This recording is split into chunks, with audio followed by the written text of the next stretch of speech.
Okay, y'all. So listen to what it says in Luke chapter 14, verse 26 is where I'm going to start. Okay. I don't know how far I'm reading down just yet, but verse 26 it says, "If you want to be my disciple, you must, by comparison, hate everyone else. Your father and mother, your wife and children, your brothers and sisters, yes, even your own life. Otherwise, you cannot be my disciple.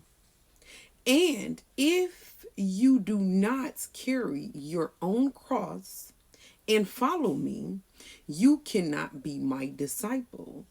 But don't begin until you count the cost. For who would begin construction of a building without first calculating the cost to see if there's enough money to finish it? Otherwise, you might complete only the foundation before running out of money, and then everyone will laugh at you. They would say, there's a person who started that building and couldn't afford to finish.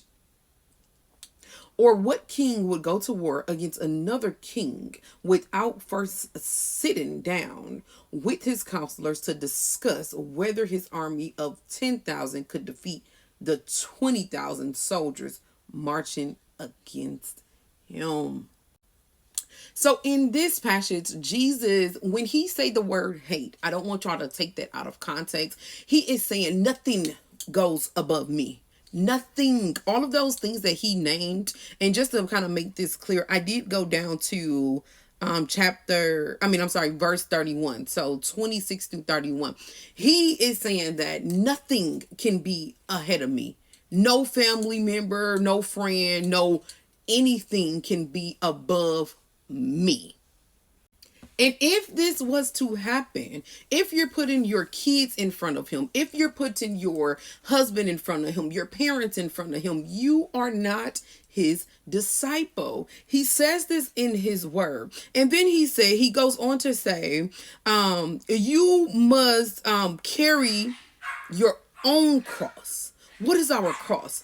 All of your flaws, all of your past, all of your heartaches, everything that you thought that you was never going to get up from, everything that you embarrassed of, everything that has kept you bound, all of your strongholds, everything that has kept you where you're at right now. He said, yes, that teen pregnancy, take it up. He said, yes, that rape, take it up. He says, yes, that molestation, take it up. He says, yes, that mind frame, that mental illness, take it up. He says, yes, that overthinking, that dirty, filthy mouth of yours. He said, that stinking attitude of yours. Yes, take that.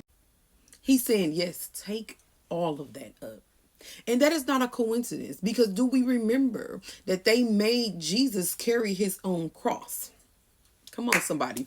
They made him carry his own cross. So he was telling us, this was my example.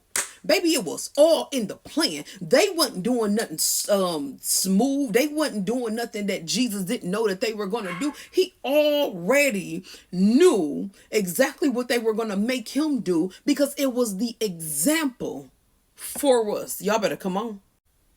He goes on to say, but don't begin until you have count the cost. What is the cost? The cost of following Jesus is you don't own nothing.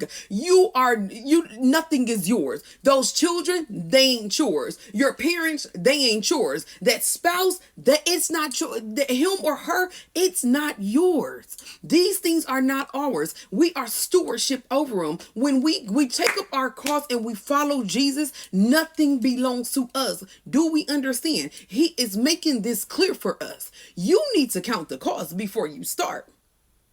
Don't be a fool, because you don't want to start and just have a foundation. Because baby, when I tell you, when you start and you start to get the information in you, when you start to build a relationship with Jesus, it's hard to turn back. It's hard to go the other way, because you got too much knowledge in you. You can't unlearn what you have learned already. about Jesus, about who he is, how he operates, and what kind of peace and joy, love that he brings. You can't unlearn that. There's no way that you will be able to unlearn that. People always say, once, I give my life to God, I give my life to Christ, and then all hell break loose. You're absolutely right. All hell is going to break loose, baby. That's something that you have to count the cost for, because all hell is going to break loose. Why is it going to break loose? Because Satan had you wrapped around his fingers. Satan had you in his playground. So he didn't need you. He didn't need to mess with you. You was his, baby. You was his. But once you crossed over, that's when hell is going to break loose. That is when you're going to get recognized by the demon, the enemy. That's when you're going to start getting all type of craziness that you can't even understand of what's going on. But all craziness is going to take place. That spiritual warfare is going to be so hard. You're going to start thinking to yourself, I should have just stayed over there, right? But when I tell you, that's not the right mindset. You got to be elephant skin, rhino skin tough, okay? When we walking with Jesus, he is telling us you need to count it all costs, but it ain't you that will be doing it. It's our source himself. We have to stay connected to the source. You got to stay connected to the source if you want the power. You can't be unplugged for too long. You can't be unplugged because the source won't come through. So listen, y'all, if you are in that space to where you don't know what's going on today, I am here to remind you, take up your cross again and start walking. It's okay. It's okay to start over. Just take up that cross again. Whatever just have you at this point, because we go through the journey and things happen, but God is saying, take up your cross. Where you at right now? It may look like a different cross. It may be a different cross. Take that up too. And come on. You backslid. You made a mistake. Come on. I got you. You turned the other way because you didn't want to face this spiritual battle because it was too much. Come on, baby girl. My arms are open. Come on, baby boy. My arms are open. I got you. Come on. Take that up. Take that up too. And continue to walk. It's okay. It's okay, but make sure that you count it all before you decide to take this walk. Listen, I love y'all. Like, follow, subscribe, and share it out to 10 of your friends and family, and type amen if this resonated with your spirit.